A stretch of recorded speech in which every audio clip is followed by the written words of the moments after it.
আমার বাবা আমাকে দিয়েছে, বলছে তুই পড়বি, তোর বড় বড় দাঁড়ি হবে। কি হবে? বড় বড় দাঁড়ি, রবি ঠাকুরের মতো। সবসময় খালি বদমাইশি। শুধু কি করিস, কি পারিস আমাকে একবার বলবি? কি পারি মানে আপনি জানেন, আমি এই কবিতাটাকে এখনই বাউল গান করে দিতে পারি। এই মাটির গান। তুই এখন গান গাইবি? সত্যি বলছি, পুরো কুত্তার গলায় গাইবো। দাঁড়া। হ্যাঁ। আচ্ছা, আমাদের পটল একটা গান গাইবে বলছে, সবাই কি শুনবে? শুনবে? বলছি শোন। হ্যাঁ ভালো করে। হ্যাঁ। কারণ আমার মান সম্মানের ব্যাপার। মান সম্মান নিয়ে কোনো চাপ নেবেন না, ওকে আমি প্যান্ডেলের বাসে ঝুলিয়েই ছাড়বো, কোনো চাপ নেই। দাঁড়ান, আরেকবার চার্জ নিয়ে দিতে দেন। আচ্ছা পটল, হ্যাঁ এটা কি চার্জ? এটা কুত্তা চার্জ।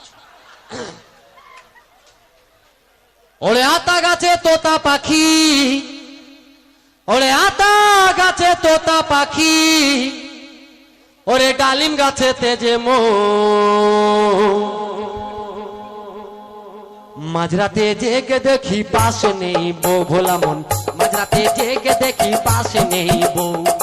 আতা গাছে তোতা পাখি, আতা গাছে তোতা পাখি, ডালিম গাছে তেজে মৌ, মাঝরাতে জেগে দেখি পাশে নেই বউ, ভোলা মন মাঝরাতে জেগে দেখি পাশে নেই বউ। কি করি ভেবে না পাই,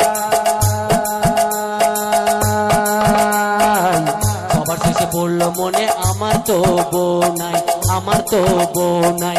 আতা গাছে তোতা পাখি, আতা গাছে তোতা পাখি, ডালিম গাছে তেজে বউ, মাঝরাতে জেগে দেখি পাশে নেই বউ, ভোলা মন মাঝরাতে জেগে দেখি পাশে নেই বউ, ভোলা মন মাঝরাতে জেগে দেখি পাশে নেই বউ, ভোলা মন মাঝরাতে জেগে দেখি পাশে নেই বউ। কি হচ্ছে? মাটির গান না, ওই জন্য টেনে টেনে গাইতো।